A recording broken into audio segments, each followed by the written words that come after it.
cross angle, wanted, 20 seconds, the fuse on the ground, Causer finds one, Danny cuts it out, 15 seconds, Danny finds, kills it easy, sees the player on top of Exos, not an hand, they have to get the kill here, they have to stop.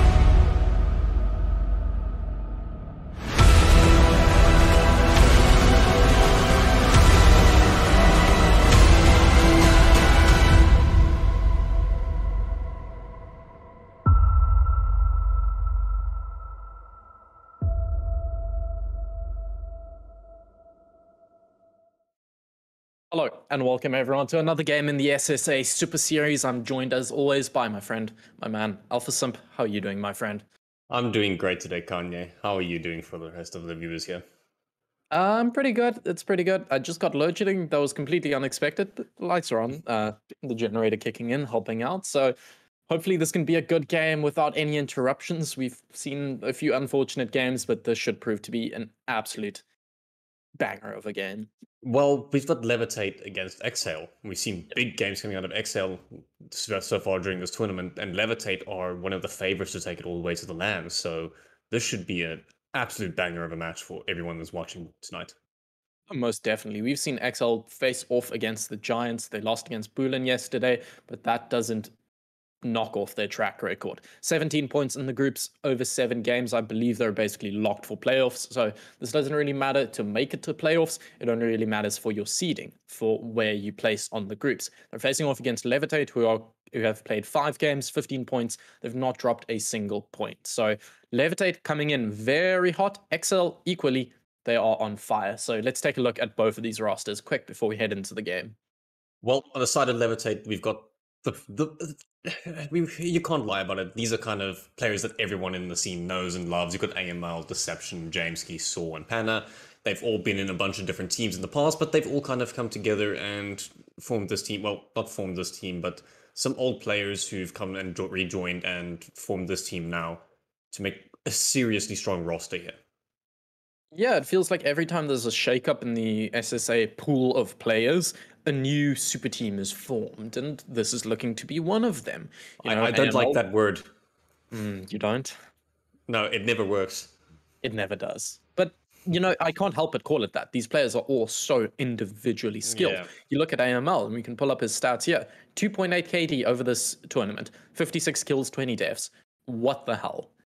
No, he's playing top tier Siege. There's no other way to describe it. He is on top of his game. He's playing great.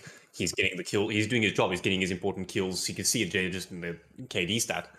So for me, I'm expecting him tonight to keep that going. Him and James, for me, have been kind of the spearhead of the team here, along with Starling in the background doing his stuff on the coaching side. It's a good roster, and they've got the right players. They just need to show up, and they become near unbeatable, in my opinion. Yeah, so looking at their opponents, it's Xhail, Shock, Tulo, Danny, Paddy, and Sick, a team we've seen put some scores on the cards. They narrowly lost out to Boolean yesterday after a track of a few rounds lost, but they really did show some good teamwork, good coordination against Boolean. Their star player for this game, the highlighted player, is going to be Shock, a 2.14 KD as well. Nothing to scoff at. He is rivaling the likes of AML.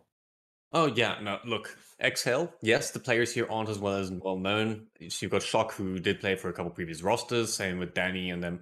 But this is the first time these players have come together. They've been together for a couple months now as a roster. I do believe we saw them form earlier in the year. And since then, they've been steadily improving to the point now where they're looking like a serious top team in the region, especially here from Shock. The man's got a 2.14 KD. That is nothing to scoff at all. That is some serious firepower that he's got there. And it's not like he's the only one in this team that's bringing it. The rest of the players in that team do show up when they need to. And when they show up, they tend to go big. Yeah, I mean, Xhail for me have been a team that shines on coordination, on teamwork. They just sometimes can't pull it across, where other teams like Levit8, like Boolean in their own group have these star players that can shine. I think Xhail, they definitely have that, but not in as abundant of a factor as Boolean or Xhail. A lot more, they just rely on the pure teamwork, pure collapsing onto a site, just shutting them down.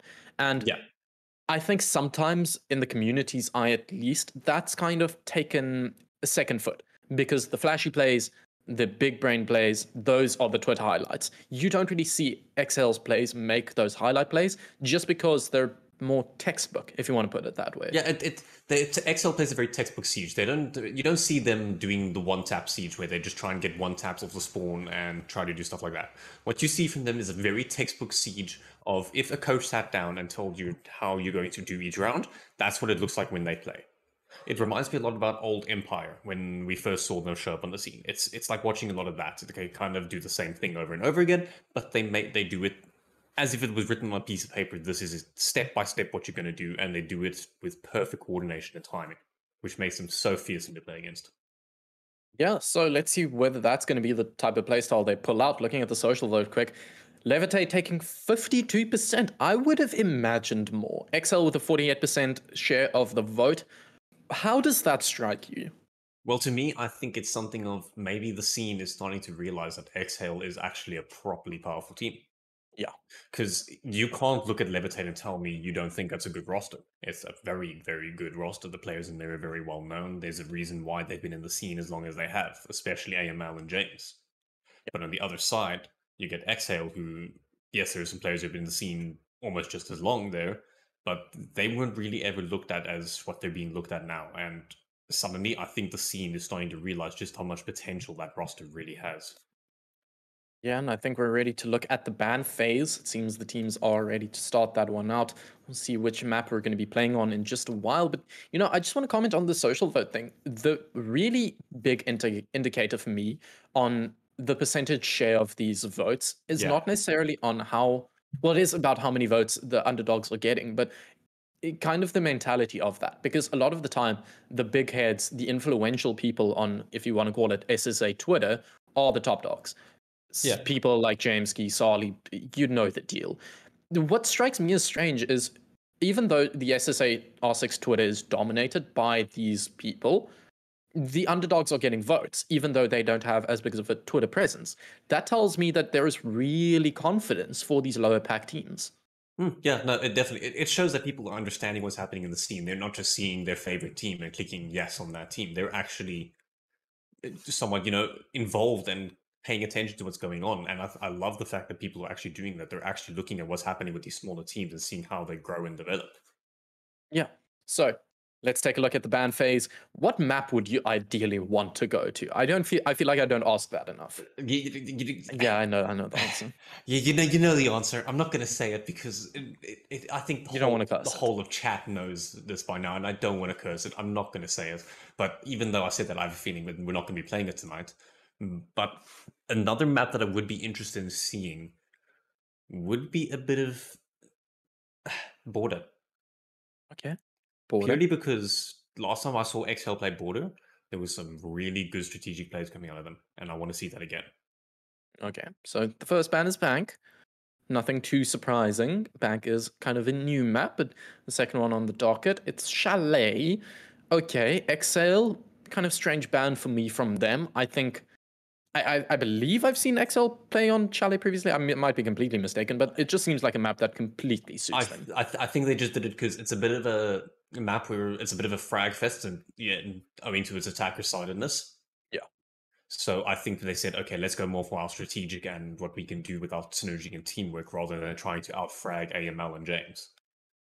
So Border taken off the cards, the one map you wanted, the one you mentioned. Luckily, you didn't cast a curse your main map. Let's see whether that might still appear. Clubhouse taken off the cards. Xhail's ban. Thank you. We're not getting another Clubhouse game.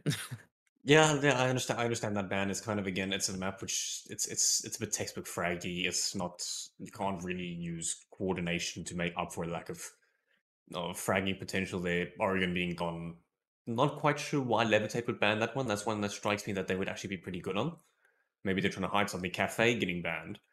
I'm getting excited, Kanye, but I'm still I'm not going to say there's a chance. There's a chance. Okay, we're not going to say it because we don't want to curse it. It's still in. The skyscraper's taken away. Da da da da da. Drum roll, please. The last ban. Okay. Oh, and we're going to Villa. They really blue balled us. That's one way to put it. Yeah. But with that, we're going to be going to Villa. I am deeply, deeply disappointed, but Villa it is kind Hey, of. the Villa's never. It's never sad to me that you're going to Villa. I'm always kind of excited, at least for a Villa game.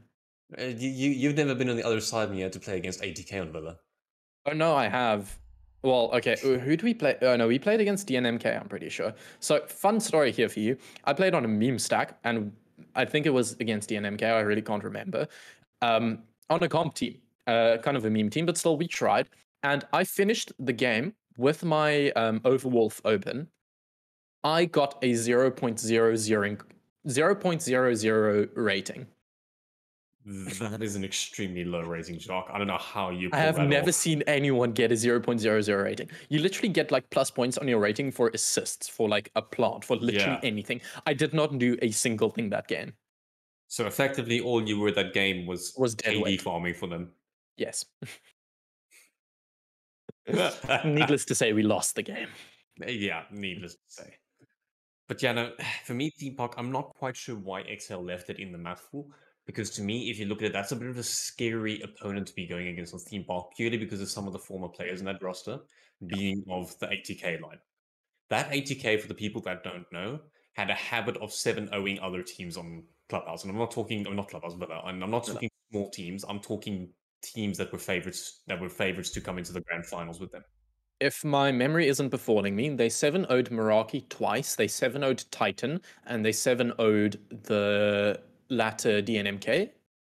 Am I correct in saying? It was or the Regicide, latter probably. It was the latter OG, not Titan. Okay. Yeah. It was truly, truly unfortunate that day. And it's kind of it shows how well some of those players knew Villa. James and AML, I don't know if I doubt they would get the 7-0 anymore. It's not the same roster as together, but those two still have a very good track record on this map, and they will go huge. Most likely. If they can keep everything together, they know how to play Villa well. It's not going to be an easy game for Xhail, I don't think. I mean, okay, so we've gotten confirmation that Levit8? Yeah, it's Levit8 defending first. Yes. Okay. Yeah, even worse for Xhail than in my opinion. Yeah, I mean, you highlighted AML. He knows this map, and well, he's 2.8 on KD so far this tournament. Yeah, if he can have a good game, given what a good game is, and if he can have the pop-off factor of really knowing this map, I think Xhail should be shaking in their boots. Well, yeah, look, Xhail, yeah, they've got shock and they've got some good coordination and good teamwork, a very good group of players there. But the problem is they've still got the issue of Levit8 are a good roster. They've got they're one of the few teams in the scene that has a coach at the moment. Not that I'm of the opinion that you don't need a coach at. Yeah, true. He's not playing in this game, but I'm still in the opinion that the scene doesn't need coaches entirely at the moment. But there's never such thing as a bad thing when it comes to having a coach. Yeah, it's always got that advantage. Yeah, that's always an advantage on their side. So Levit8 strats are going to be up to scratch there. You've got former players who are very proficient on the map, and you've got newer players who, again, have been learning from those former players and been playing with them for a long time. So if I'm Xhail, I'm a bit worried at the fact that you've slipped up and in the map bans and let it go to Villa. Well, also, Villa, they played it yesterday against Boolen. Yeah, against Boolen. So they kind of don't have and they lost 7-3. Yeah. 7-3. Yeah, so unless they've got some hidden cards on the table that we didn't know about, I don't think it's a great situation for them at the moment. Well, okay. They obviously lost the game against Boolen, but it was a tight game. I don't want to discredit them at all. It was a good showing from Xhail. Yeah. Xhail does tend to bring a good showing in my opinion, but still, I'm still of the opinion that they lost this ban phase, I think. Yeah, that is fair. Yeah, but the game is not won in the ban phase. It can be lost there, but it can't be won there. So that doesn't necessarily mean Levit8 have won this match yet. Yeah, that's very true. I mean, a map, you can be quote unquote bad on a map, but you can always have showings of brilliance that just come out. I just want to give a quick update because I know it's been quite a while. We're trying to get the players in the lobby. Don't go anywhere. This will come to you shortly. And I just quickly want to say the support in Twitch chat has been insane. I haven't seen a chat rolling like this in quite a while. This looks to me just like a 60, 70 plus chat. We are on 30-ish at this point in time. I really want to say thank you for everyone just spamming in chat. I know you don't think it makes a big difference. It does. It really does. No, no, guys, your presence really is important to us. It's kind of good to see that the scene has got this. Even when you're just doing your copy pastas in chat, it's great to see the support not only to your fellow players in the scene and in the region, but also to the whole Op6 SSA team and everything that's going on here. It's absolutely awesome to see all the support. So, in the vein of transparency, I've got 500 channel points on Xhail. You've got 500 points on Xhail. Yes, I do. Okay. I've got 4,000 points on Levit8. Okay. Honestly, the main reason for me was I saw the return factor. It's 1 to 7. So I've got 500 on. If I win this, I get 3,500 back. So honestly, worth the investment. Yeah, no. I'm just putting 4,000 on Levit8 because I don't like to lose. So you're pretty sure Levit8 is taking this? I'm pretty sure Levit8 is taking this, yes. Okay. I see where you're coming from. I understand, but why? Don't you want to have fun tonight? I do have to have fun. Yes, I love having fun. But I do still think, as fun as this match is going to be, Levit8 are going to take it. And I hate being a loser, so I'm going to be the one that votes for the winner. Fair enough. I guess they're boring. Okay, so let's just we still have a bit of time before we head into the game, but I want to talk about the ban phase quick, because to me that's one of the most important things when you look at a Villa game. Yesterday, the game between Xhail and Boolean on Villa, you got a Lion ban, a Finker ban, it was a Valkyrie and a Cade. Very strange bans, especially for Villa. What do you think we're seeing today? The Cade ban, I understand, for Villa. Yeah. It's one of the maps where you can really put some Cade charges in weird spots that you can't destroy them. Yeah. Unless there's a Thatcher on the board. The Lion ban is a little bit more surprising to me. The Lion was Xhail, by the way. The Lion and the Cade. Yeah. The Lion is a bit more surprising to me, because to me kind of... was it? Okay, I'm going to pull that up because I'm not positive on it. I don't want to be spreading false info. I'm sure who was the other ban? It was Lion. Who was the other attacker ban? Finka, I understand. People just don't want to deal with the LMGs, and as well, she brings so much utility. It's kind of, if you get rid of her, maybe you make your defensive half a lot easier. And if you've been practicing without her, it's a good thing to do. You can really... There are some Finka crutch players around the world, right now, not just here. Yeah. Finka's presence throughout the world has been quite insane. I mean, do we even have to highlight it? Everyone knows what a kit brings. Oh yeah, you get the Gaunt 6, you get 2 nades, you get the ability to heal, you get an LMG that can just keep shooting forever, and you can go to any scope you want on the LMG. It's kind of a no-brainer as to why people are using her. LMG the Lion ban still confuses me a bit, because to me, Lion hasn't been nearly as influential as when he was in the past, and he's not that powerhouse he used to be. He does still have a nice gun. He does still have a big mag, and he does still have a bit of what's the word I'm looking for? Intel collection potential. Yeah. And a bit of irritation potential, but still, to me, I feel like that ban can be used better on something like a Thatcher or a Nomad. So, just an update, it was Xhail that banned Finka and Cade. Ah, okay. Yeah. I understand Xhail's and they were first and last ban. So they opted to ban Finka first, and then Boolean played into it with a Lion. Afterwards, on the interview, they said they kind of they looked at Xhail's previous games and decided to ban Lion. They saw they used him a lot, so that's fair enough. It's a counter ban. But what do you think Levit8 is going to bring out here? I'm expecting a mixture of traditional Siege and the flashy plays. Not complete one-sided on each. I'm expecting a bit of a mixture of the two. Kind of more like when you watch a team like TSM play. Yeah. Okay. I'm expecting something like that. Well, TSM are 9th in NA. Yeah. But according to the TSM players, North America is better than the other regions. I don't believe it, but they definitely deserve more spots into the major. Yeah. It is what it is on that. But looking into it, I'm trying to figure out what they would ban. If they're starting a defense, I would just say ban the Thatcher. It's Villa. It's already a defender-sided map. Why don't you just make it even more defender-sided for yourself if you're starting on the defense? Yeah, that's very fair. I mean, Levitate, I'm almost positive they would ban it. Yeah, to me, it's a no-brainer ban if you're starting on defense.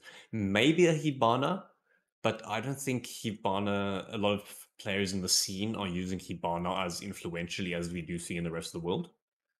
So I do Um, think the Thatcher ban would be yeah. the better one here. I definitely think we see more prevalence of Ace than Hibana, which is Yeah, kind of strange to me.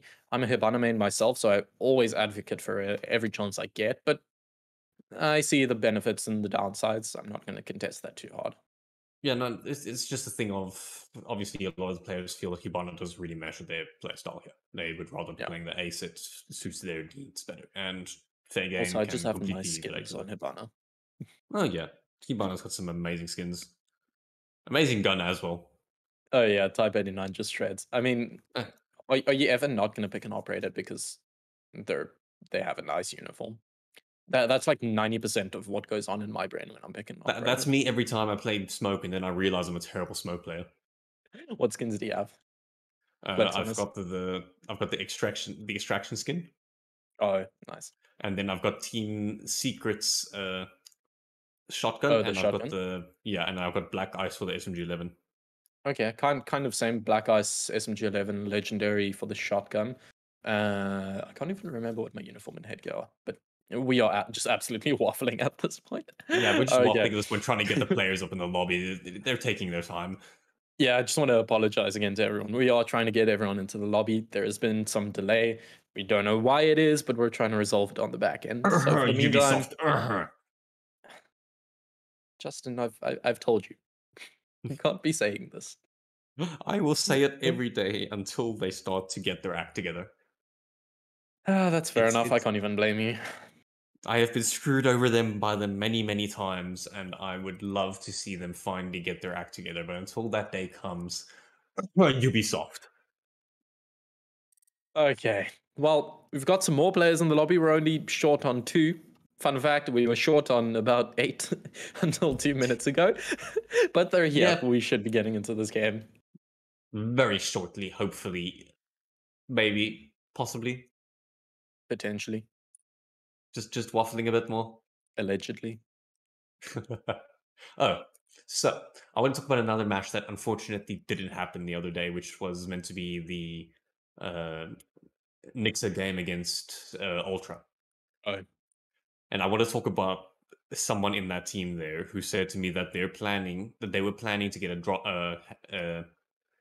a certain act done in that game. Specifically, they were planning on getting one tap spawn peaks in every single round. Every single round? Was this from Nix's Every POV, I assume? yes, I yes. assume this was And drop shot. yes, but that's besides the point. Whilst I was playing with this player, whilst I was talking with this player during some other gaming runs, we came to the conclusion that one saying phrase I need to say during the next time I cast is lucky ducky. Lucky ducky. Lucky ducky. Did he tell you to say this? He said I must get say this. I So won't question the creature that is drop shot. at some point during this match that just started finally, I will be saying the phrase lucky ducky, and I hope people hear it and reference it a bit. Ship it and ship it. Here we go. It's Villa, the beautiful Tuscan countryside. As we head into the ban phase, it is an exciting fixture to your screens. Levit8 versus Xhail vying for that top spot in Group A. Starting off the ban phase, it's going to be Levit8 with a Finker ban, banning out Xhail's ban, interestingly enough. That opens up a ban potential for Xhail. I'm not surprised by it, but I'm also a little bit surprised by it. But as you said, that does give Xhail a bit of room here with what they want to do with their bans, because they've now essentially got a free ban. Joined up by a Thatcher, exactly as we predicted. Not from who we predicted, though. This is true. That is definitely not from who we predicted that ban to come. I'm not quite sure why they would do that ban if they had Thatcher available and they're attacking first. Maybe it's just they feel more comfortable because they've been practicing without Thatcher, so they thought let's keep it that way. But I don't know. I would have just kept the Thatcher in play. Cade being gone, standard, especially to give Thatcher's off the board. Get rid of him. He becomes so powerful when Thatcher's not there. Especially on Villa. I mean, every single site you're going to be playing on, there's a hard wall that you're going to have to be breaching. The last defender ban, this is kind of a strange one for me. I don't really know what we're going to see, but it's a mirror. Makes sense. Xhail were using mirror quite a bit on their defense on Villa yesterday. Some interesting strategies coming out for them. So I guess kind of a counter ban. Yeah, I say it's just a smart ban to make because at the end of the day, she is not only a very powerful operator, she is also just not fully needed. Well, not fully needed in the sense that if you have a strat, if you ban her, it's not going to destroy your strats. Yeah. So if the other team's using her, just get rid of her. Simple as that. Oh, I remember the days when before ban phases were a thing, and you'd have just the most broken operators, and you have no choice. Like your opponents can pick it, you don't have a say in it. Well, that's the thing. And if the other team's doing something broken, you've got to do something broken too if you want to win. Simple as that. I remember the days of a gentleman's agreement of if you don't pick line, we won't. It was like as soon as one person picks out the line, it was free reign. Then it's free for all. Do whatever you want. And the gentleman's agreement has been broken. No more peace treaties. But okay, highlighting the bomb site because what is this, Justin? This is a kitchen defense. Yes, it's a kitchen defense. Yeah. A lot of teams will opt to go here first. Maybe it throws another team off. I wouldn't be thrown off by it, but the fact that we've kind of been playing Villa for a long time now, most teams should know how to attack Villa. On the side of Xhail here, what is interesting to me though is not a single hard breacher, which means they're going to be relying a lot on that vertical play to try and get themselves in here. But as I said that, I did just notice there are can openers though on the fuse. Yeah, I always forget to even think about the can openers, but okay, so they're going for a slow attack, making their way to laundry, possibly going to contest top floor, but okay. Yesterday, just to highlight it quickly, we saw Xhail, strangely enough, pick this out as one of their first bomb sites. They also played it and seemed to like it on their defense. The problem they made quite a few times was they extended up top almost fully. They didn't leave enough people down below. They left like 2 players and they both died. Quick and easy, Boolean were able to take that off. What do we see Levit8 doing? Yes, they have a top floor presence, but it's not as heavy. I believe you only have 1 player in AML, Deception as well, on the Thorn up top being a nuisance. Also, your Valkyrie camps, that was banned out last game. Joining that, a Pulse. They are feeding so much intel, and they have 4 C4s on the board. I would not be surprised as well if what we see happening is after the first C4 gets used, a certain player that used the C4 pushes their way upstairs to help ease with congestion there. But as I say that, Paddy tries to assault the site directly and he loses his life to James. That is a bit of a refrag though because Saul has been lost. The banner batteries did get placed though, so he was effectively just a gun of the C4s. Quite risky there from James. I would not have done that if I was him. He is the Pulse. He needs to feed his team that info with the cardiac sensor, now establishing there's no one up top. The main push, they've rotated. It's coming from Pantry. And the player's in. Oh, but Pana shuts one down. Danny trying to react on the red ping. There was a little bit too late to be able to make it reactor, but the C4 comes out and doesn't really net the kill yet though. But with that, Danny has been pushed back. AML does get shot, meaning now it's all down to Danny and Sick. Looks like there is to be a bit of a rotation here to regroup. Still have the can openers and 1 line EDD at that, but really it's looking dire. Still have 2 C4s on the board for Levit8, enough to even take care of each player. On the side of Xhail, their attack is going thin. James Gee is still feeding that info, sitting pretty and waiting. They know there's no real threat, no immediate threat at least. They are just sitting and waiting. And Levit8, one thing I comment on quite a bit is they can play passively. Yes, they're aggressive. Yes, they have star players that make some amazing plays, but they know when to play passive. Oh yeah, no, they know when to play passive, they know what to do, but AML is saying, screw it with the passive, I'm gonna go swing Sick, and he does, and for that he nets the diffuser, and he swings again, getting Danny. First round on the board for his team. Well done there. They take the first round quite easily, only losing 1 player.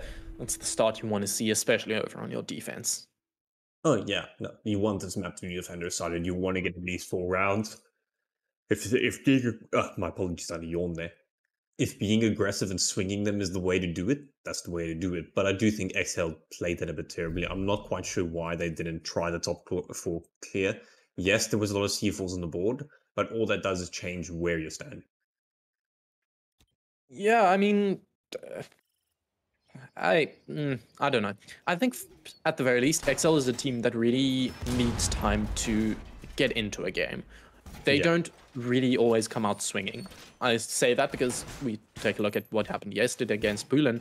They started on their defense and they lost the first 3 rounds. That's not something that really happens on Villa. Yeah, no, that's not a good start to Villa. You want at least... You want to get at least 4 rounds on your defense. It's just... If you don't get 4 rounds on your first half in Villa as a defender, you've effectively lost your first half. It's just the reality of it. Yeah, obviously there are exceptions, but what is that strategy? I have never seen that. I understand what they're doing, but I'm not quite sure why you wouldn't just put the shield there. I guess there's the surprise factor, but 9 times out of 10, you would just shoot that barricade. Yeah, 9 times out of 10, that barricade is going to go down anyway. Yeah. And I can understand maybe they're trying to suppress some sound. Maybe they're playing around a little bit with the siege sound there, but still, to me, you're forcing your team to crouch walk. Solly, if you're watching, tell us why that is. Yeah, tell us why if you're watching. But James opens it up, gets the first kill on Tola. That's Xhail off the board. Big find, actually. Oh, and he wants more. He's hungry. He sees the Gemini, realizes it's probably not safe to play there anymore. Given there was one player on the 90 repel, he's backed off now. AML down below, interestingly, is just sitting pretty, feeding info. Maybe they were expecting a deep clear to come out, but the main brunt force of Xhail is making their way from study. There we go. Shuts down Shock. You wanted to know why he was downstairs? That's exactly why he was downstairs. He's got 3 cameras, a lot of intel, and a nitrous cell that can do a lot of damage. But with that being said, after kill Shock, he does finally get shut down by Paddy, but still, that's your fragger. 2 of your fraggers gone, and your heart breacher now gone thanks to Saul. Xhail got some work to do, especially with just for Danny here. Oh, it is tough as hell. What can you do when they're just swinging and they are just winning? Because advantage is a big thing in this game, and well, it feels like they're just at the mercy of Levit8. Jamesky is going to go for the swing. He knows where this player is. The pre-fire came out. Surely he knows. He doesn't actually check the corner, but still. He doesn't know, but his life does get spared because Saw does choose to swing the right spot there. And, well, still not a great start for Xhail. It doesn't look like it doesn't look like they're able to get a foothold on the map. Yeah, so just to follow in both chat and yourself, Justin, what happened yesterday, Boolean versus Xhail? I don't know if you watched the game afterwards, but Xhail were kind of slow in their attack, and this is what we're seeing again. They are slow and methodical. They like to kind of have that checklist play. You mentioned it's kind of like X-Empire. But the one thing Boolean did exceptionally well to shut down Xhail at every chance they could is show the aggression. It seems Xhail at times are not ready for those monkey plays, if you want to call it that. They kind of don't really factor it in. A team is always ready for something, but sometimes you just caught off guard, and I think that's what happened yesterday, and that's what's happening here. The way I feel it is that if you've got the step-by-step play on the attack, 90% of the time, step 1 is to get entry kills. The monkey plays stop the entry kills. It's just the reality of it. And if step 1 fails, it makes it very hard to do step 2. Unless there's been a refrag, but even then, step 2 is still difficult. Yeah, that's another thing, is the clutch potential from Xhail, in my opinion, is just not there. Yeah. We haven't seen them clutch out enough rounds in the past. I don't know what AML is doing. I think he's trying to look a bit sus there, but no, there's no one there, AML. There's no one there, AML. I'm sorry, but you're peeking nothing. I saw some banter in Twitch chat earlier. Someone needs to check AML's MOS files. Yeah, I don't think so. No, you really don't need to think so. But with that being said, he didn't get all lucky ducky there, and he's going to have to wait a bit longer to try and find his first entry kill, hopefully. Should I mention it? Or are you just moving on? No, we can just move on. We're just gonna... It's more just to keep the man himself happy. Okay. We'll move on, and we'll highlight AML. Observer, if you can go on to the POV of AML, I believe he was on the drone. Yes, he's still on cams. and I want to see where this cam is. Okay, perfect. It's placed out in bedroom, but there's presence from the side. He can't be on those cams anymore. That's freedom them up. The drone spots him out. Surely there's a connection to follow. Surely they need to follow through on this. Yeah, they do need to follow. I don't actually think they followed through. But Deception gets an entry onto Tolo. Not a good start for him. The Jackal plays just haven't been working. I do think Jackal is kind of instrumental in their first pass here. And Sick is... Oh, he takes damage from the swing, then the C4 finishes him off. Not what Sick wanted to be doing there. Xhail literally can't even get onto the map. No, there we go. Finally, and he's dead. Yeah, it's Xhail. I'm sorry, they don't have any breathing room here. It's kind of, like I said, they're not completing step one. Step one is to get into the map and to get their necessary entry kills. They're not doing that. They're not getting the chance to, because every time they try to do it, they just get swung. Swing or be swung. Levit8, they take 3 on their defense. It's a good start, but do you think there's a potential for on the side swap that Xhail could bring this back? Well, yeah, Xhail is just on a timeout here. They're talking about it. First thing I'll do is in that Xhail chat is I'd be saying, where is IQ? Yeah. Levit8 have been using IQ to great success. I mean, Valkyrie to great success so far, especially you can see there, Adams with 5 kills on that Valkyrie. There have been rounds where the intel just alone has been extraordinarily important to Levit8 and helping them win. So, Xhail, where's the IQ? She is the perfect counter to not only to your Valkyrie there, but in the case where you had, for example, the Pulse. As well, I just want to highlight, over 3 rounds, Xhail has gotten 3 kills. Yeah. They need to get their entries. So first off, whoever's doing your entry, either they need to wake up or change the player who's doing the entry into someone like Paddy or Danny, so that they can just go and get their kills. Maybe it's just not your day. Secondly, where's the IQ? Get the IQ on the board. And finally, discuss changing the strategy. Because clearly what you've been doing up until now hasn't been working. Trying to just run and gun and just push your way in hasn't been working. You need to find a different way to do this. Yeah. It is adapt or, I guess, drown. Yeah. I guess the stakes aren't as high because obviously Xhail they're basically locked for playoffs, but still, you need to show that you can at least contest these top teams if you want to make it to the LAN. Yeah, if you want to make it to the LAN, you've got to be capable of competing with these types of teams. Not only that, but you want to try and get yourself a better seed going into the playoffs. You don't want to have to face Nixo or Boolen straight away into your first match in the playoffs. There's no chance of coming back from that, so you kind of want to hope that you're playing against a team that's not as top class during those playoffs, just to give yourself a better chance when you are getting to the LAN, you know? So realistically at this point, Xhail are going to finish either 3rd or 4th in their group. If they're 4th, obviously they're probably going to be facing Nixa. Who do you think they're going to be facing if they're 3rd? Obviously, if you finish 3rd, you're facing off against the 2nd seed from Group B. We've got Regen in contention, but Point 1 as well. Do you think Xhail is a team that could beat out either Regen or Point 1? Yeah, definitely. They could beat both of them, I think. So for them, yeah, that's for the 3rd place spot, I believe, correct? Yeah, so obviously if they're 4th, they're basically playing Nixa. Yeah, so for Xhail, they kind of want to make sure that they finish at least, finish 3rd. They don't want to finish 4th. Playing Nixa into your first match in the group stages, unfortunately, I do think it's a bit of a death sentence. Yeah. But with that being said, Xhail will come out of their tactical timeout now, and this time they have actually made it into the map. They've made it into the map, yes, but the wrong side of the map and the wrong floor. They still have a ways to go if they want to make it onto the main site because, strangely enough, it's living room. Living room? I understand. It's a map. It's a site which is kind of... There's a lot of potential in it if you can play it right. The problem is playing it right is very difficult, but so far AML with the C4 looks like he's going to be trying to do this right. That shield that Panda was playing over there has been lost, but he doesn't really care. He's still playing this position. It's a strong position. Not quite sure why Paddy hasn't received the info to swing yet, but no, he just didn't get any info at all.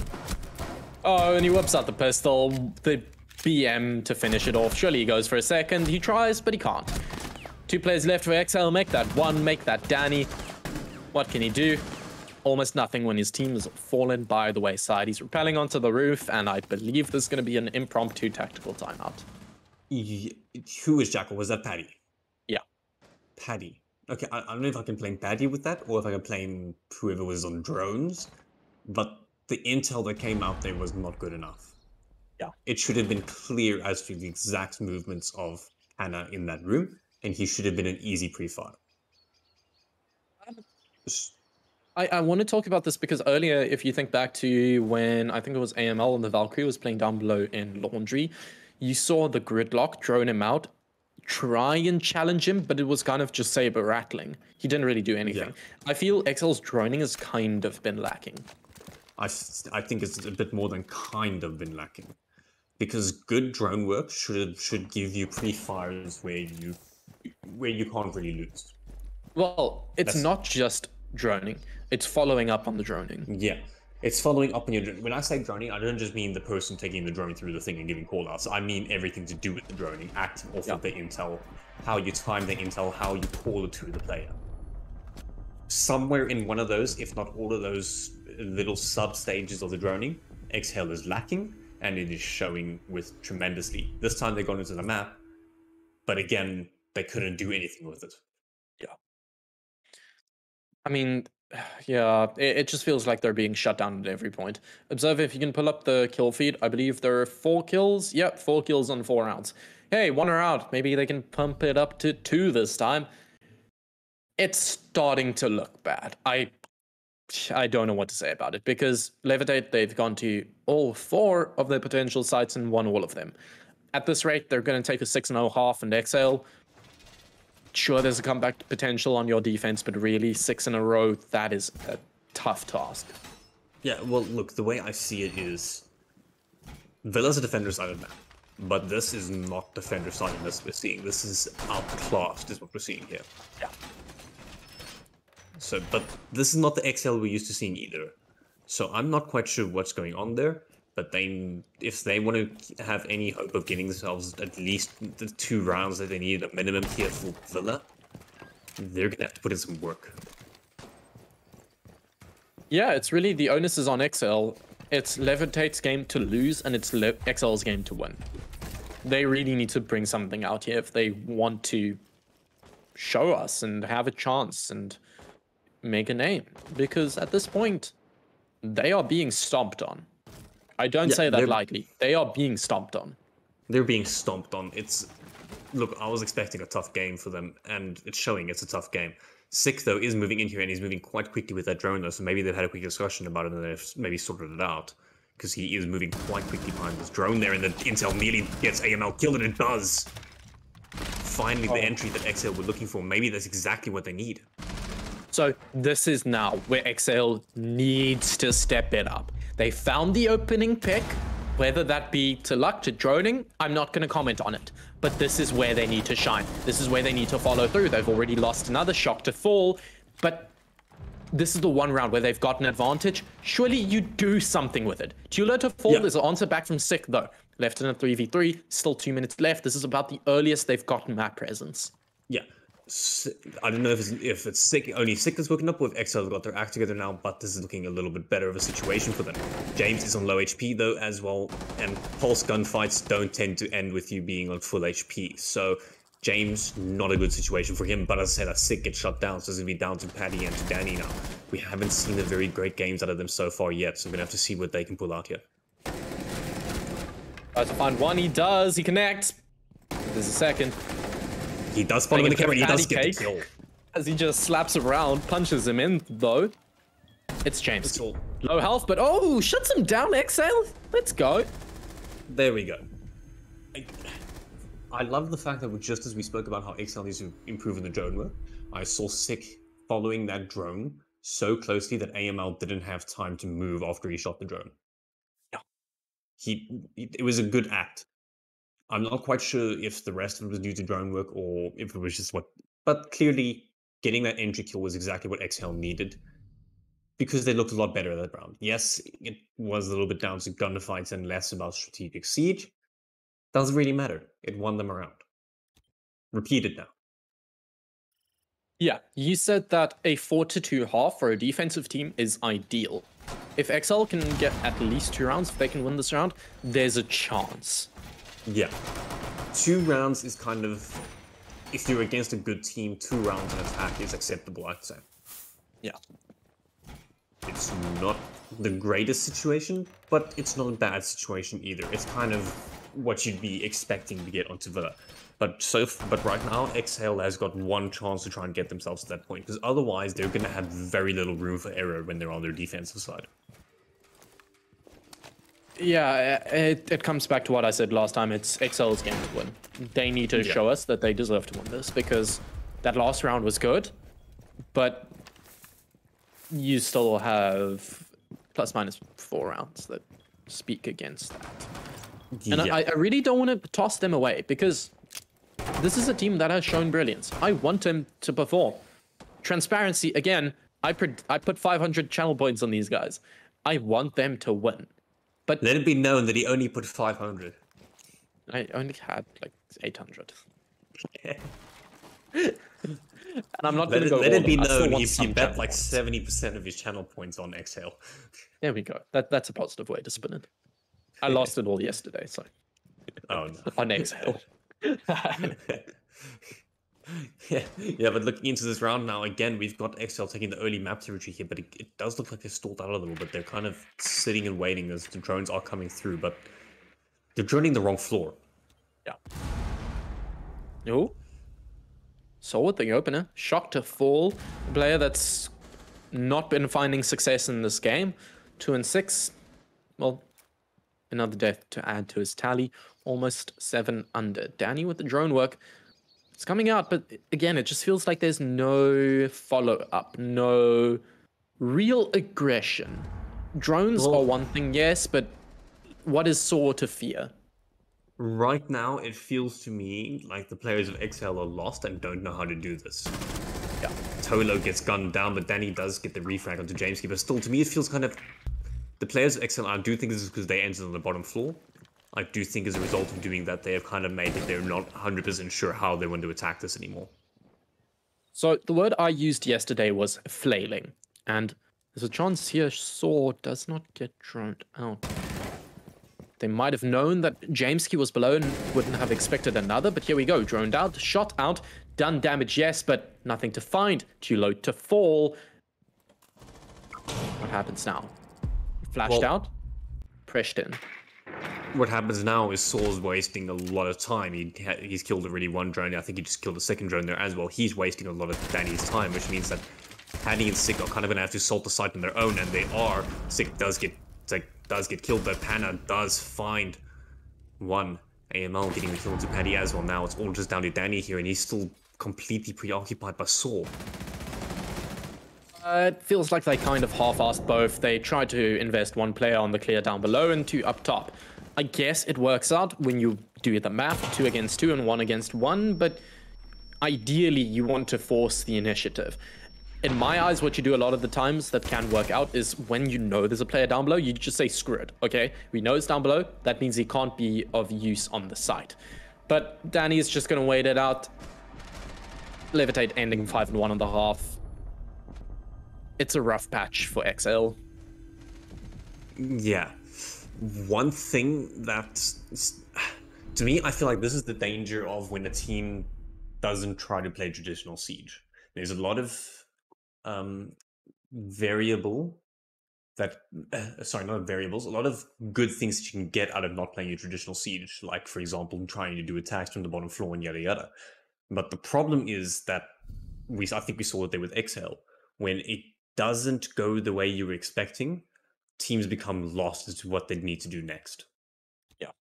And I think that's kind of the story of Xhail there on their attacking half. They've been trying to do stuff non-traditionally. They're running around without hard breachers. They're not opening the walls. They're trying to do weird things that maybe Levit8 didn't expect.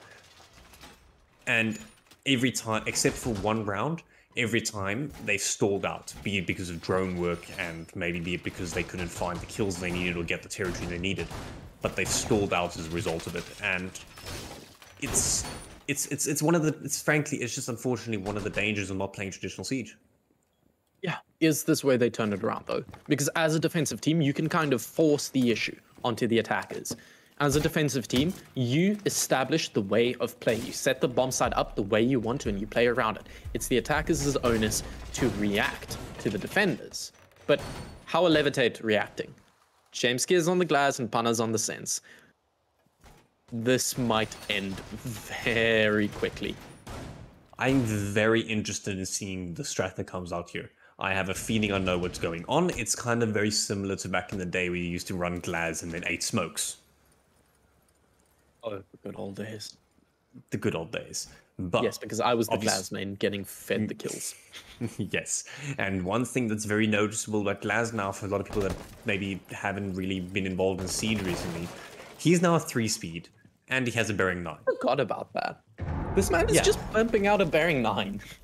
Yeah, he's a 3-speed with a bearing 9. That is a scary thought. That is, and Paddy knows about it. He knows he needs to do something, because if left unattended, this is a squad, a lineup, a stack that can tear down the fabric of any defensive lineup. The nades from down below are going to try and do something, but not netting anything just yet. If anything, at least they've gotten the denial off the wall. The bandit, or rather the mute jammers, are gone. Now the nades sailing on through, trying to find some kills, not going to find anything. Not going to find anything with that, but I do believe that, I don't think I'd actually cured in utility, but Sans has started doing his little work on the side here, which is going to make life difficult for the side of Xhail, because now they can't really peek into that glass. C4 does come out, doesn't have an effect. So if you can go over to that glass, I want to see what he is doing. He is being supported by the Sense, the ROU projectors. He is being fed the team's presence. Spots out a black eye, shuts it down, and there goes another ROU scanner. And he finds a player, but they're falling by the wayside. 2 players left. He's got his way into the site here, and his position is relatively unknown. They do know he's in there, but other than that, they don't have a lot of information to go off of. Anna is still trying to deal with this flank watch, though, but he has dealt with it, which means he's going to be able to move into position to support James now. Bonus of that new gun, 50 ammo in the mag, shuts him down with a little bit of a pre-fire, but Glaz is feeling the pressure on site. No more projectors to cancel and to cover a plant. Panna needs to find a way onto the site, and that's going to be a hard ask, because Sick is holding a pixel angle that is deathly. It is a deathly pixel angle. It is near impossible to try and win, but he doesn't time it right. But he does get to close to James. The plant is going down, but he does get off it. He's feeling the pressure in. Yeah. Stick closing it out and gets another round on the board for his team. It's well done by Xhail. Let's not tout Levit8 for too long. Xhail did well on that round. They shut down the players down below. They took good gunfights up top, and Levit8's attack fell to pieces. Was that I would like to point out that was a bit more traditional Siege in the side of the defense that we saw out of Xhail compared to what we saw from their attacks. We didn't see any outlandish strange strategy. We saw kind of the standard of what you'd expect a Villa defense to look like. Well, Aviator defense to look like. Now just bring us more of that. More of that, please. I want this game to go into overtime. Oh, yeah. 100%. 100%. But I do still want Levit8 to win so I can get those juicy channel points. Biased. Absolutely biased. I'm only biased towards one man in the scene. And he's not playing here tonight. I feel like there should be a ban on you commentating Xhail. Possibly. I mean, maybe. Yeah. Wait, why? Why Xhail? Hmm? Oh, why sorry, Nixa, sorry. Oh, Nixa. Oh, I will be so angry if that happens. At least you don't try and hide your bias. I will cast as non-biased as I can, but when Dropshot goes crazy, you are going to hear me simp in a way that you've never heard someone simp before. I mean, I've been accused of being a drop shot simp in the past, so it's not like I'm the one complaining. Yeah, no, you don't have to complain. No one can complain, because let's be honest, when Dropshot goes huge, it's undeniable, it's huge, and it's entertaining. Yeah, but bringing it back to the game on hand, AML is the entry. We highlighted during the pre-phase of this broadcast. This man is on a 2.8 KD thus far in this tournament. Right here, right now, he's matching that, 7 and 3. He has gone nuclear, and he tries to find the first, but Shock shuts him down. The opening going the way of Xhail. Every time they've gotten the opening pick, they've won the round. Can they add another to that tally? Not a lot to go off of that, bro. That with, though. There's only been 2 rounds they've done it, but maybe it is a good sign for them. AML being off the board, that's a lot of big kills off the board. But they do still have to deal with the fact that there's Ace and Twitch on the board. Both very viable, and Ace, as I say, that Ace is in the side, does get 1 kill. Twitch gets the 2nd kill as well. The Heartbreacher is down, but I don't think Levit8 care, because they've got a huge amount of control of the team, but the C4 comes out. Deception finds Shock, and it's all down to Paddy now. Oh, Paddy on side. He's left to clutch this out, and he finds the first. That's the opener he needs left in the 1v1. He is being fed all the intel in the world from his team on the Evil Eyes. They're spectating, they're observing, they're giving callouts, with the drone equally coming out from Deception. Surely his team is going to hop on that and give him info as well. It's a bit of a lull period. Both of these players deciding what to do, where to go. The diffuser's been dropped on site, and Deception is going to have to retrieve that if he wants any chance of winning this. Paddy shuts down the drone, knows the intel has been fed. He knows he is on hot coals. He needs to dance around. He can't sit on place for too long. Yeah. For the people that don't know, this is a site that it's very hard to win a 1v1 in as an attacker, purely because there's so many different angles you need to try and peek simultaneously where the defender can be. But Deception has got the diffuser, so that gives him a little bit of breathing room, because now he can kind of control where Paddy needs to go. He's retrieved. Goes for the plant. Does he have intel? Does he have an audio cue? No, he doesn't. In the ears, it's ringing. His heart trembling, but there's nothing he can do. The plant, though, has been stopped. Just for now. Deception knows he needs to make a move. It's 20 seconds left on the board. At some point, he's going to have to pull the trigger and either plant or force this gunfight. It seems he's trying to force it, but he doesn't know where the player is. Shooting from the side. Paddy gives away his position, but he still has time on his side. Whips out the bearing 9, but Deception... Pros don't fake. Yes, he does. He might go for the kill, but it's too late. 3 seconds left. What do? He decides to plant. Paddy, you have to make your way back onto the side. 3, 2, 1. The plant might just get confirmed, but no, shut down with the bearing 9. It's Xhail to find it. Paddy played that well. You can't deny it. He played it well. He timed the runaway well. He timed the run back well. You can't deny it. He played it beautifully. And yeah, kudos to Xhail there. That's got them closer and closer. Now they just need to find 2 more rounds like that if they want to try and even it out. Oh, it's coming.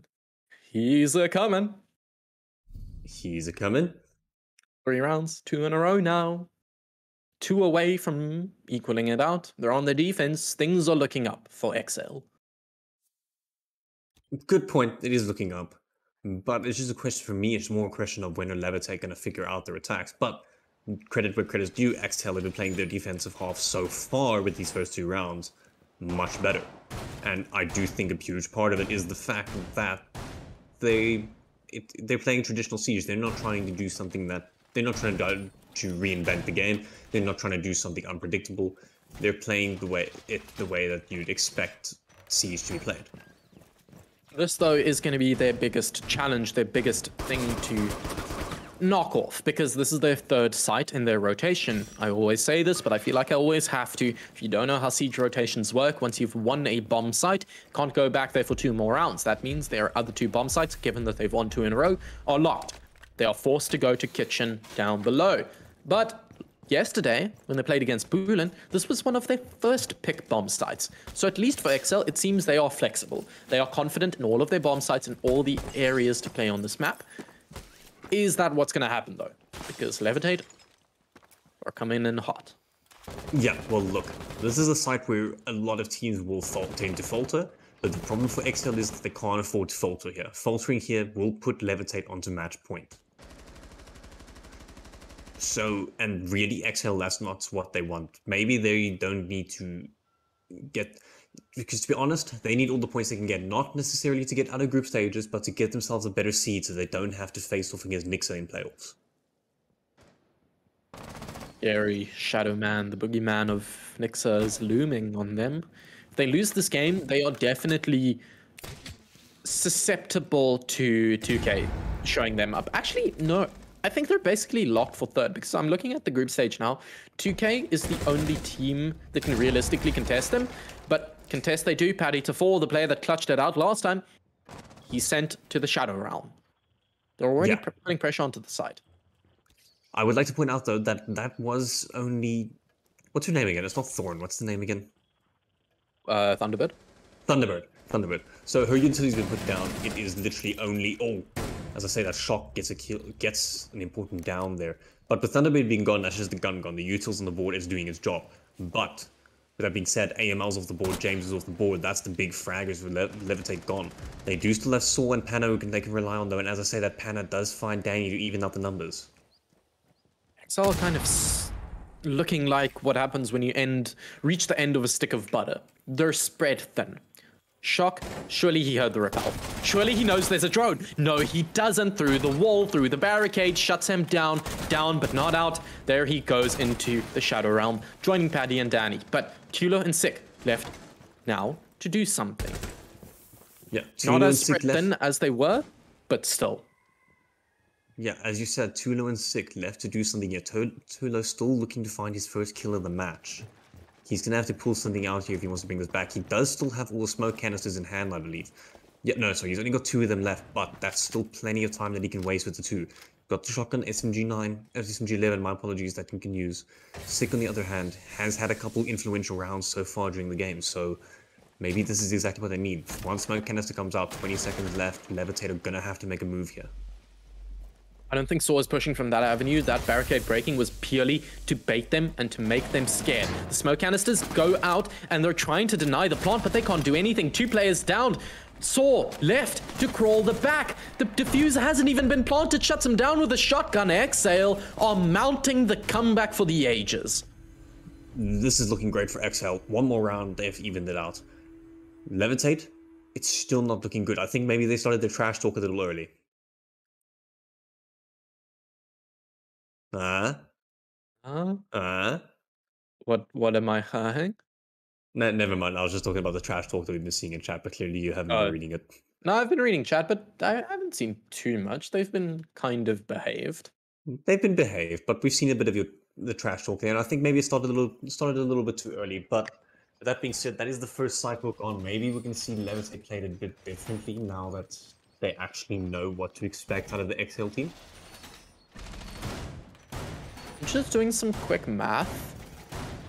Xhail are locked third at the very least.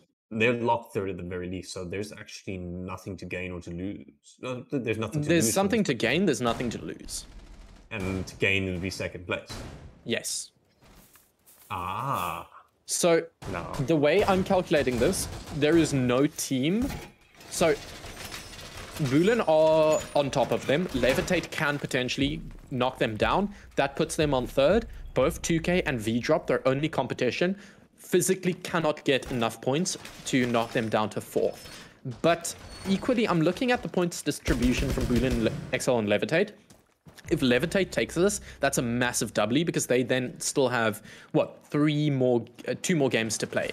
This is a big game for Levit8, and this could push them onto first, because realistically then they're competing with Boolean for that top spot. Both of these teams haven't dropped a single point yet, but that might still be a ways away, because Jameski loses his life. This is looking like another one that might turn out the way of Xhail.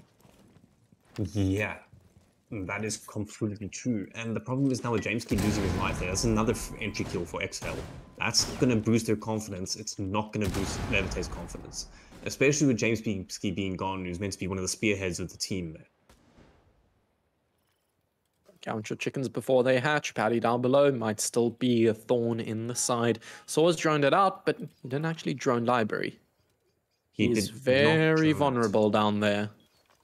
Yeah, he's in a very vulnerable position, but Saw has not droned it out yet, which means that there is a lot of potential for Paddy to cause a huge problem here for Levit8. Losing Saw right now could be what puts the... I don't know what the saying would be here. Nail in the coffin? Nail in the coffin. Here, for that round, as it has happened. Deception is aware of the call. The call has come through. He is aware the Saw was there, but it's too late.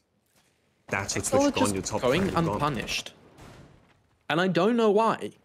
I really don't.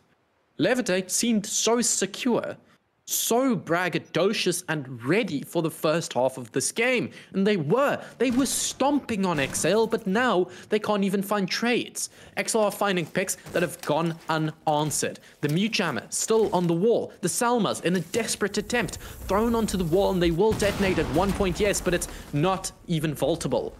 Actually, it will be now that the impact trick doesn't connect, but still, I digress. This is desperation from Levit8. Yeah, this is not the situation that Levit8 wanted to be in. Yes, I was expecting them to have a bit of a hard fight for their attack, but I wasn't expecting it to be this hard. There's clearly something wrong with Levit8's attack here. It really hasn't been going the way they wanted. And EML actually aiming where if the player does swing, he's going to be shooting them in the toes. Oh, it's a dangerous position. AML surely should be wary of this. He's a player with experience. He should be one player you can count on to know something like that, but he's waltzing on down highway. We saw Bulin yesterday able to just sidle on through highway and make their way onto the bomb site. But Pana, talking about sidling and just being present, he's gotten the diffuser down amidst the flounce and filigree of death. The diffuser's been planted, but Pana is left in a precarious situation. It's a big ask for him, but if there's anyone that can do it, it's him. I think he fat-fingered the drone there, but he won't fat-finger the rest. He knows he needs to be ready and going, but he can't. It's Xhail to lock it down. 5-5. Not quite sure why he I think we're opted going to vault. overtime. Yeah, there's a very good chance that we're going through overtime there. I'm not quite sure why he chose to vault through the wall there. I'm pretty sure he would have been okay if he got the kill and then swapped over to the other side again, but who knows, maybe it was a decision that he made in the heat of the moment. Could also be maybe a bit of a fat finger. We did see him fat finger the drone. But nonetheless, doesn't discredit how well Xhail have been doing so far in this match, because they've managed to bring it back. And they've done it quite yeah, they've brought it back quite spectacularly, if I might say so myself. Now, we might have sounded harsh during that first half of the game towards Xhail. I wouldn't say I would defend it rightfully so. They got 4 kills over 4 rounds. It was looking like they were just yeah, I would say flopping. our commentary on them was justifiably harsh, because it is the reality of how they were playing. They were not playing well in that first half. Their defensive half has been it's been like a completely different team. Yeah, I mean, look at Paddy, 10-7. Danny, 7-6. They are showing up. I don't think you can make the argument, oh, it's because Villa's defender-sided. Yes, I think what we're seeing here now is Villa being defender-sided. What we saw before wasn't that. What we saw before was Xhail just not playing the game right. Well, Levit8, in my eyes, aren't playing their best Siege right now. Yeah, they're not playing their best Siege either, but still, it's just the reality of Xhail are playing their defensive half really well. We're using the defensive sided half of the map properly now, and it's working for them. Now, Levit8 need to do something. They need to try and get themselves figure out. If they've just had their time out, they need to discuss. They've obviously discussed now what they've been doing wrong, and they need to figure out how they can change it. They've gone with the sense again. Never mind, as I said, that Buck's being pulled out. I was really excited to see that one, but I guess it's a default strategy. You know, it seemed to me like they were testing the waters with sense over on their first attacking round. It didn't work out, and they just said, okay, let's not use this again. But I think they should. At this point, they are struggling with the basics. Look, my only problem with sense is the gun. Yes, it's got a 50 round mag, but it's not the greatest gun, to be honest. Why? I don't know, I just don't like the gun. Something about it just feels off. Fair enough. Not that I've played with sense a huge amount, but the little bit that I have played with sense, the gun has just felt a little bit off. It doesn't feel natural, if the best way I can describe it. Yeah, it is kind of weird playing with a new gun for the first time.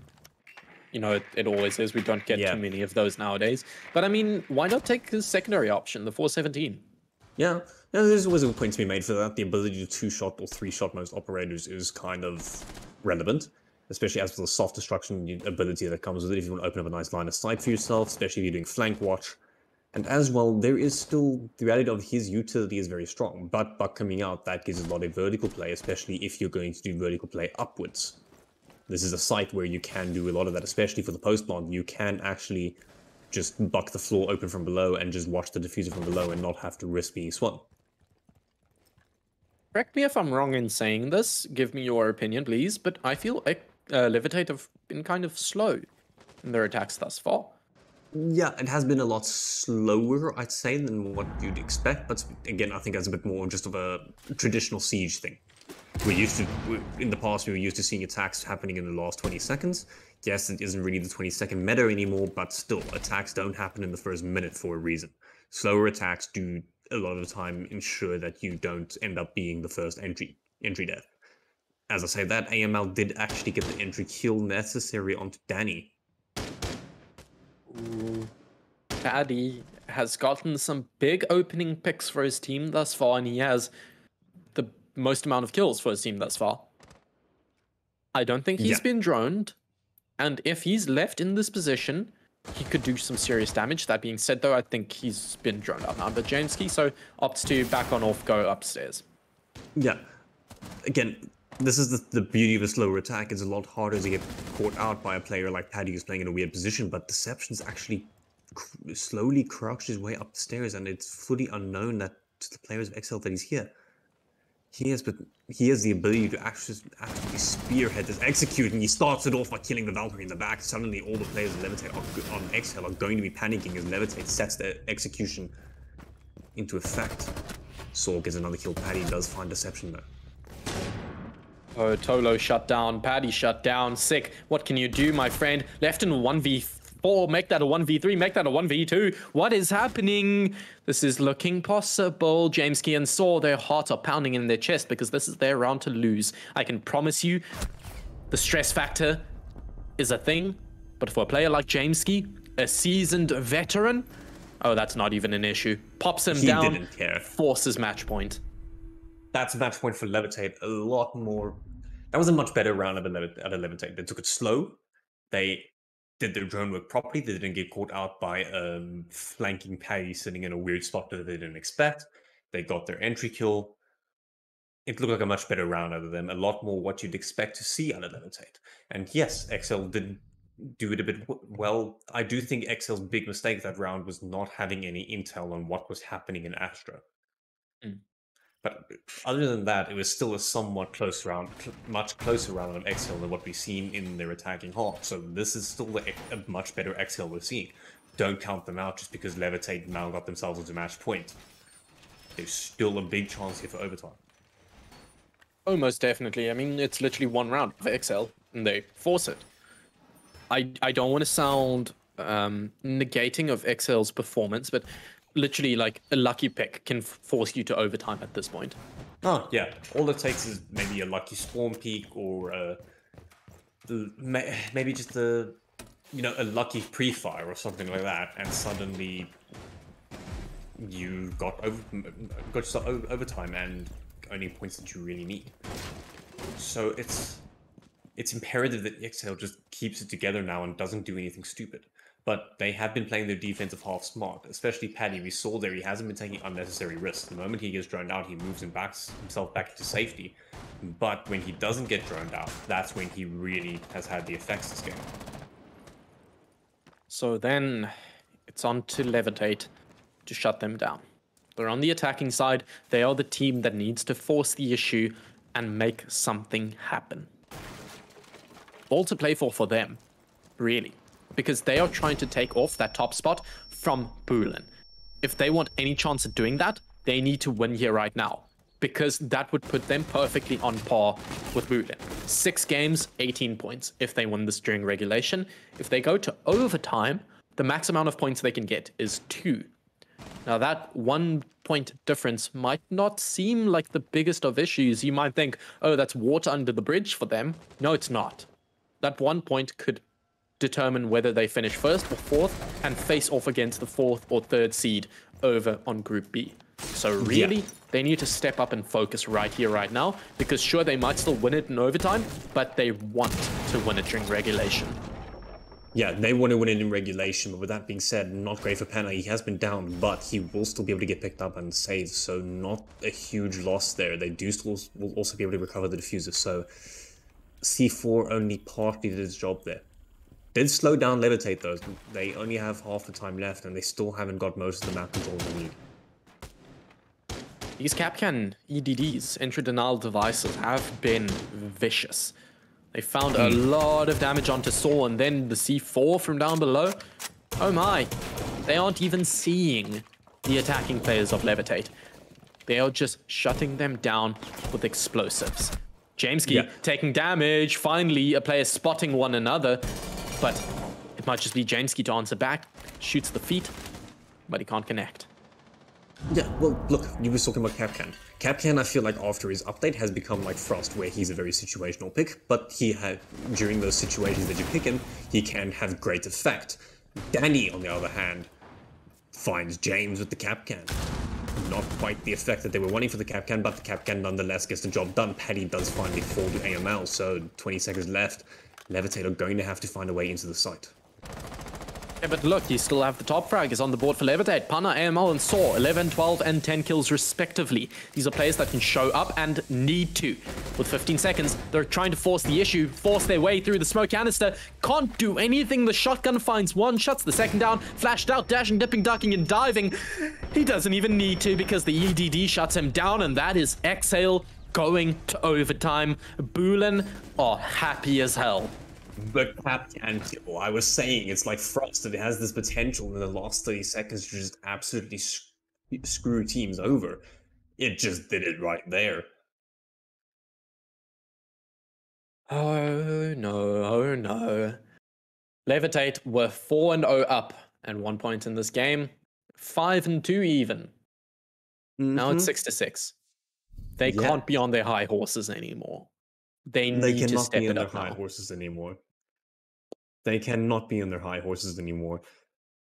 They really need to figure out why they're allowing this to happen. Levit8 were saying to us, they said it to us, and Sally said to us this in the pre-game interviews, they felt that they were great and they had a chance of taking the whole tournament. Right now, it's not looking good for them. As well, we got to point out, Xhail got the defense on overtime. Yeah, that is a very good point you're making there as well. So, with that being said, like you just pointed out there, that gives Xhail 2 chances of good rounds, and maybe they just change up what they're doing on the attacks, but realistically, Levit8 are going to have to try and get at least one attack on their side here, which hasn't gone well for them so far. They need to strong arm this Levit8 now, because Xhail are on a hot streak. Sure, Levit8 got 1 round 2 ago, but really this has been Xhail just coming back on their defensive side. 4 rounds to 2 losses on that second split. Now, going to their defense, undoubtedly, it's in their hands. But let's not discredit Levit8 either. If they can strong arm this, if they can show us the moments of brilliance they had during their first half, this should be a battle for the ages. Yeah, it should absolutely be a battle for the ages, but they're still sitting in a situation where it's not a strong situation for them because, yes, they've been doing the certain parts right, but for some reason they just haven't been able to execute on Xhail.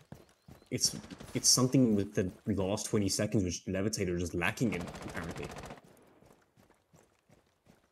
Yeah, and here again, it feels kind of slow. The last time, though, that I said that, Levit8 proceeded to immediately find an opening kill. But again, it just feels kind of slow to me. And yes, you pointed out, slow siege is the meta, but not when you're not really gaining anything for the time.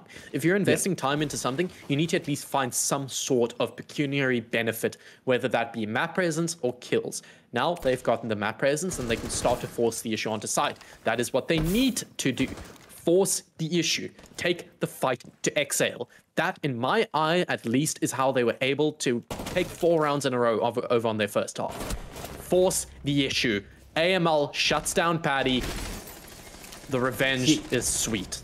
Yeah, he was rewarded for his patience there, but Shock does get sold. That's one of the top fraggers they off the board for Levit8. So That's also Nomad off the board, so they're going to have to be a little bit curious about the flanks. Hopefully, Nomad did put down all the rotation Air now, jabs. but the air jabs, that's it. You really wouldn't think I was a coach in this game at one point. But with the instance now, it does look like they're going to be doing a more traditional vault take. The impact trick doesn't actually fully work there, so That's the wall is second miss on partially an open. impact trick for Shock. Yeah, well, it did partially work, I believe, because it wasn't vaultable before, but now it is vaultable. So that means the vault is not going to be playable territory there for Xhail, so that severely limits what they can do. Danny as well, in a very peculiar situation here. He's having to Vault's spy going out down? and he The nearly vault's gets going down. down? What is Vault this is on the going vault down. door? They have presence in study, but they don't even contest. Now, AML on the balcony left to try and enact a pincer movement, but they can't. As Xhail goes out and it connects, though they find the kill with the gun before they can even do anything. Pana now left to try and deny the defuse. He hears it. He knows it's coming. Shuts down one, goes for the second. Oh, they are relying so heavily on him, but he is not the pillar. It crumbles to salt, and Xhail, they are on match point now. The pillar crumbles to salt, as you said. Is that one of your sayings that you had typed down on the phone? Not really. That's just a thing I use during my everyday. Oh. Really? Yeah, the pillar crumbles to salt. Oh. That's, didn't- I'm 99% sure that's like a recognized Yeah, saying. it is a recognized thing, but I can't think of how often it comes up in daily conversation. I've been really trying to expand my vocabulary. Like I know this sounds like an absolute meme, but sometimes I literally just go and browse weird words. Like I just page through the dictionary. Oh, okay. So you're actually reading the dictionary and the thesaurus just to learn. Yeah, I really enjoyed. Seems cool. But as they were saying in chat there, this is looking very depressing now for Levit8. Very depressing for them. They were sitting pretty, started the match off with a 4-0, and now they're sitting with Xhail being on overtime match point. It's just feeling kind of listless, wistful, if you will. They are playing good Siege. Levit8 are playing good Siege. That previous round was good. It was a good showing. They got the diffuser down. They just kind of fumbled the bag towards the end. But they need to do more. And I don't know whether that's fumbling. Yeah, it's the repeated fumbling of the bag that's the problem. You know, you But can have luckily, amazing yeah. sayings, but also you can just use colloquialism. Fumble the bag. Like, that's Fumble the the bag, perfect yeah. explanation of what's happening here. Yeah, but luckily for them, the only good news I can think of going into this round is that Xhail's an attack. Their attacks did not look good, and so far I'm seeing kind of the same thing, where they don't have hard breachers, they aren't doing traditional siege, they're trying to do something off meta here, maybe to try and throw Levit8 off. So this could be where Levit8 just evens it out again, and then they can hopefully have a better second attack for their sakes. But also, it's overtime match point. Match point. Xhail. One round, and they take this. Strangely, you don't see a lot of teams when back, not really against the wall, but when the opportunity is there, take an Amaru. Quick work, onto 90, taking control, forcing pressure onto the site. Look at Levit8. They are spread oh so thin. I said it before, but I'm going to say it again. They're looking like what happens when you reach the end of a stick of butter. They are spread oh so thin. That piece of bread is dry. It might just mold. Shock shut down, yes, but Paddy, he's on 90. He can shut down the rotates coming through. The Legion, he's going to have to waddle on through that angle. He can't get back to the bomb site without that. Ooh. It might just mold is actually kind of the perfect way to describe it here. Yes, they've got a lot of the territory. They've got 90 control, but they haven't really netted anything from it yet. They're still sitting in a situation where half the time is gone and they haven't got the entry kill that they need. A minute 30. 30. Oh. They have all the time in the world, but that doesn't matter if you can't find kills. Yes, Siege is a tactical game, but at the end of the day, if you rack up 5 kills, you take that round. Psych, from above, he knows the Jaeger is pressuring him from down below, but he can't really even do anything about it because equally there's pressure from the side. They are feeling it. The heart, it's burning, it's pounding in their chest. Paddy taking damage. He doesn't even know from where. He doesn't know what to do. Levit8 finally striking back. This is the Empire going all the way. The C4 to find it. It is flawless, and this is a return to fashion. This is what you love to see. This means we're going to the final round. I am on the edge of my seat. I actually don't know who's going to win, but I'm leaning towards Xhail now, purely on the fact that Levit8's attacks have not been looking good. Well, not that they haven't been looking good, but Xhail's defense have been playing the defenses right.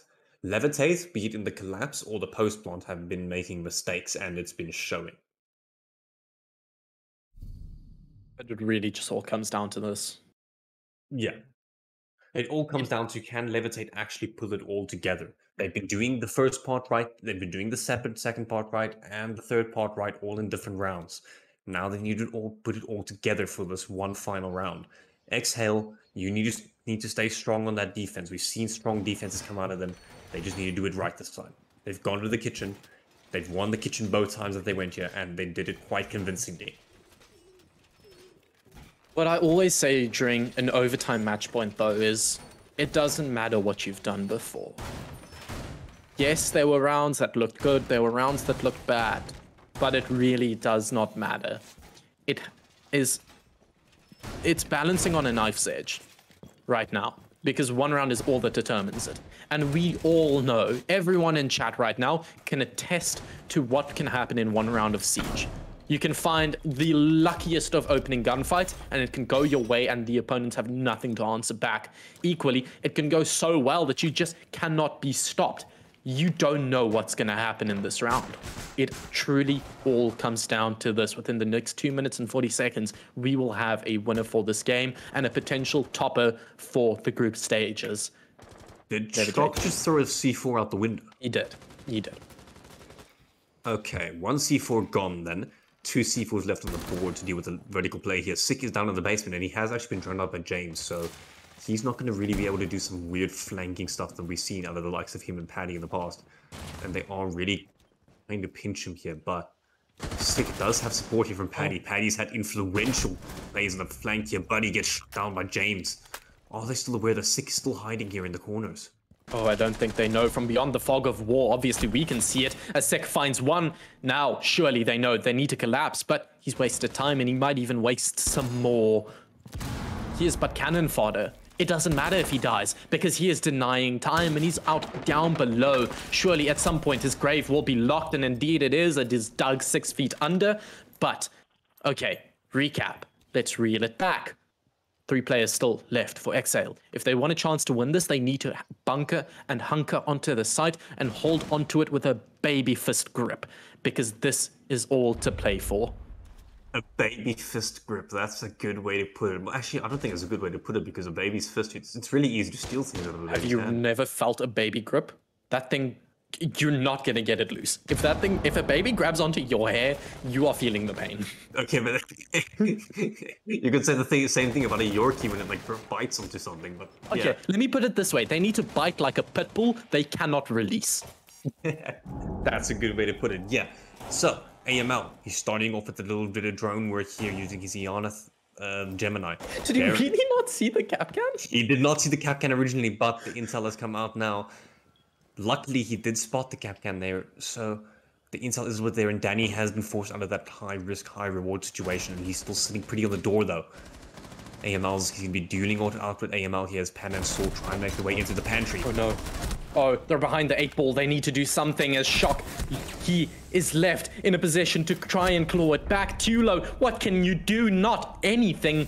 It is Levit8 shutting them down. They take it in the end. I won't get my channel points back, but hey, that was an entertaining game at the very least. Levit8 8 and 7. My oh my. Not only was that a great game, I also get my channel points. I'm not sure how many, but it will be many, many, many channel points. And to celebrate this, I've put on my cool kid shades. Okay, so you put in 2,000. You are getting back about 2.6k. The I think multiplier I put it wasn't actually that 4,000. big. I think I put it Ooh. 4,000, wasn't it? Okay, okay. A bit more. I'll Okay. tell you wanna when it start a pops up after the competition. stream delay ends. I want to start a competition. Whoever Yeah. has the most channel points and can send a screenshot. Okay, we need to like find a way to confirm this because obviously you can Photoshop this. But whoever ends this with the most channel points, the whole of this SSA Super Series, I want to give them some type of reward. I feel like that should be an initiative we start. Yeah, I think it could be a good initiative to start. You know, the person that predicts the most matches successfully and stuff like that. But we would have to find a way to not let it be Photoshop because there are some Photoshop legends in the scene. There are some fiends. Yeah, there are some Photoshop fiends in this environment. Okay, we're still waiting to hear whether we're going to have a post-game interview with one of the Levit8 players. In the meantime, we'll keep you entertained and just say, what the hell? 80 viewers on the live stream? Thank you. We really appreciate this. I can't think, when's the last time we saw that many viewers on a Metal stream? Metal State Incredible Connection Tournament. Yeah, and that was a while ago. So it's good to see the viewers being back. I like the fact that we get to celebrate that. I get to celebrate Levit8 winning, which means I get a bucket load of channel points. I've got the cool kid classes on to celebrate. Unfortunately, I don't think you can see them until Aldo actually shows you what we're supposed to be seeing. Yeah, I'll try and wait. I'll see when it's on the stream. Yeah, I'm wearing the cool kid classes. I do think It's stream will be either able to see it. the troll face like gamer glasses, the like the pixel stuff, that, or it's no. the Squirtle glasses. No. It's nothing like that. Oh, it's You'll see those. the same. Okay, yeah, Yeah. okay. There we go. It's Nice. cool kid glasses. And What is that jacket? this is Super Guy, actually, but from Japan. You look like one of those The memes Japanese. where it's like the Supreme Goku is like Oh yes. yeah. You know what I mean. Okay, Yeah, I know so exactly what you mean. still Well, just waiting whether we're gonna get If an only I could interview. show but you my shorts, but I do think it's not a very great angle, which is like stream friendly. But my Send me a shorts do photo have later. my We shorts don't wanna do have get TOS SpongeBob yet. and flamingos on them. That is a strange combo. It SpongeBob is and a flamingos. Strange. Where does that come from? It is a very interesting combo. It also has fern leaves on it, which I don't understand, but doesn't matter. Levitate won. It was a tough game for them, especially when Xhail got into the defensive half. I actually got surprised by Xhail's defense. Their attack was not strong. Okay, sorry, I'm having a moment here. You can't see my cam, but I'm reading in chat and people are just like Kanye literally spitting random words. King. Yes. That's the boy Urgo. I appreciate everyone liking the words that I'm throwing, the sayings, the phrases. I hope it's keeping you entertained. And I believe we have Sick in the waiting lobby. If we can drag him in here, have the quick interview. I'm really excited to see what he has to say. Yeah, unfortunately they didn't get to win the match, but still it would be great to hear how they feel about not only that, but going into the group stages. Hello, Sick. How you doing? Hello. I'm great, thanks. How are you guys? We're doing quite great after that really entertaining game, quite frankly.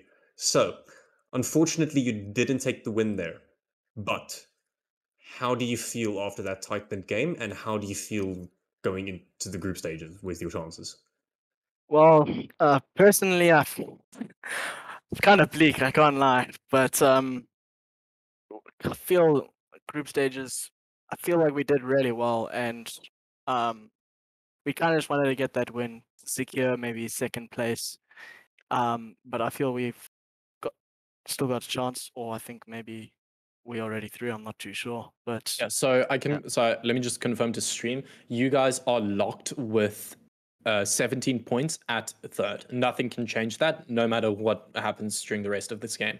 The games. So you're locked for third. That means you're playing second in Group B. We don't know who that will be yet. Probably Regen. How do you feel about facing them? Do you think you can take them? To be honest, I have not watched Regen play. However, I've heard about them, so I don't know. I guess we'll have to see. Yeah, and then one thing about this game, I want to ask: the attacks. They didn't exactly look the way you guys were hoping they would look, were they? Yeah, I just feel maybe we were just a bit nervous, or maybe we weren't thinking properly. But I just feel like we were a bit I don't know what the word is, disconjointed or whatever. Yeah. And Populated, we if were you will. just, we were just all over the place, and it's something we got to work on, something we'll fix, and hopefully we'll get back up winning ways. No, I definitely have high hopes for you guys. I'm pretty sure you could. I mean, you're into the playoff stage now, and I honestly feel like you could take the second seed from Group B. But all around, GG's well played. It's a tough loss, but you guys did do well in that game. Thank you very much. Yeah. Thank you very much. Cheers, Thank you cheers. so much. Cheers. And then as well, I see we do have Erie waiting over there in Dorf. Wait, Erie? Nah, it's James. I'm just on his PC. Oh, Hello. you're on Erie's PC. Okay, what's good, James? How you doing? Good, thanks, man. How you guys doing? I think we're doing quite fantastic. That was a very entertaining game to watch. Yo, was not an entertaining game to play, bro. I can be real with you. That was stressful.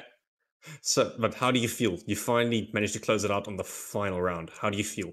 Yeah, look, I think everyone's happy that we took the W. It wasn't in regulation, but yeah, that game was fully on Paul. Deception. He messed us up. He's the only one that went negative, so we're gonna blame him for that one. I mean, I feel like your entire team showed up throughout the game, though. Whether you want to throw shade or not, you guys did do well for most of that game. There were tough moments, yes, but as a whole, are you proud of your team's performance for this game? I'm proud of the headspace that they had to come back when we were down in overtime. Okay. I'm very happy that everyone could just calm down and just bring it back, play the game. And to be honest, we shouldn't even have taken it to overtime. We should have closed that out a lot sooner. But we just lost our gunfights, and GG to Xhail, they hit some shots. Yeah. What I wanted to ask you guys is as well, your attacks were very different to Xhail's attacks, not just because obviously you were actually winning your attacks, but it was a very different type of siege. Your attacks were a lot slower paced than Xhail's, and they looked a lot more traditional in the fact that you were bringing hard breachers. Why do you think that's the reason that Xhail wasn't playing their attacks like that? Do you think it's just they were trying to throw you guys off? Well, I can't really tell you why Xhail played the way that they do. I wouldn't play Siege the way they play Siege, especially on attacks. I don't know what I would do if the walls were closed the whole time. But on defense, we weren't struggling at all. We were feeling very comfortable, and I think we just let it slip in our attack rounds. I think we were just overconfident. Yeah. And then also, how's the general atmosphere with the team now going into playoffs? Obviously, I do believe you guys are secure for playoffs. So how's the atmosphere feeling? Do you feel good about hitting the LAN? Yeah, no, we're feeling very positive. We still have V-Drop and Boolean to go, so we're gonna try and make it a flawless run. This was the most of our first game on in a very long time. I've been out of action for like 2 weeks, so it's nice to be back. It's nice to be back, and we're feeling good. Yeah, if that's the springboard into the rest, I think Boolean and both V-Drop tomorrow should be shaking their boots. I mean, you guys did well. I feel like if there's anyone that can take down Boolean, it's you guys. What do you feel like? So again, playoff centered, because you are confirmed for playoffs and you are either first or second. You'll probably take the team that's third or fourth from Group B. Is your mentality mostly shifted already towards LAN or to playoffs? To be honest, it doesn't matter. We show up, we win whoever we face. So we don't really care about like who we play. We just come out on top at the end of the game. I like it. Well, I don't think there's any other questions. Do we have any? I want to quickly ask on your Sense and Glass attack. It seemed you guys were experimenting with that because you had the upper hand in going into your first attack. It didn't go the way you guys wanted. Are you looking to experiment with that more in the future, or was that literally just okay, we have the lead, might as well try it? Yeah, look, no, Glass got a very big buff this season, and we just want to try and have as much fun as possible. Like Adam said, like a few games ago when he did his interview, it's all about fun for us. So, yeah, we're having a good time, man. We play whoever we think we can win with, and if it doesn't work, we just swap off. Oh, well, you guys take the W. It was a close one, but 8-7 in the end. Losing your first point. Take 2 points, not the full 3, but still, you guys are vying for that top spot. So GG, well played. And I guess the first place will be determined by tomorrow's game against Boolean. So everyone keep to your screens, follow the socials, be ready for that one. Cool. Thanks for having me, guys. Have a great night. Cheers, dude. Thanks, James. Yeah. So, you heard it from the players. You heard it from Levit8 themselves. They're feeling very confident. They said it themselves. They want to have a flawless streak going into playoffs. They've got 2 matches left. I'm curious to see if they'll be able to do it, especially when they have to play Boolean tomorrow. Yeah, that's the question. Tune in tomorrow if you want to follow that. Tweet at us over on Twitter using hashtag SSA Super Series. We want to follow all of your guys' comments, your opinions. And let us know how many channel points your guys are currently on, because we're almost into the playoffs. We've seen a lot of streams, a lot of playing. I really want to see how many channel points you guys are on. I lost most of it now. I'm down in the doldrums, but hey, I want to see how you guys are faring. I'm actually sitting at 5,600 now after that my. win, so Oh, you're feeling good about yourself, aren't you? I'm feeling good about myself. But I do see Sully says he's got 14,800 at the moment. Sheesh. Okay, Yeah. okay, solid. He might be a contender for the top spot. But yeah, like I said, I don't want to announce anything officially yet because I don't really have ideas, but let me know ideas of what we can do for someone that scores the most channel points at the end of this, because I want to make a little game out of that. But that just ending it off. Thank you guys so much for joining. It's been a fun one. It's been a tight one. Thank you. And Justin, do you have any final words before we head off? Nothing really. Hey, I'm all out of words now. The mind's blank. The mind is blank. Well, I guess we just want to say thank you, everyone, and be ready for tomorrow. A big game coming. It should be a lucky ducky match for those of you that go to watch it. But other than that, Observer, just take us away. Just take us away. Just take us away. Good night, everybody.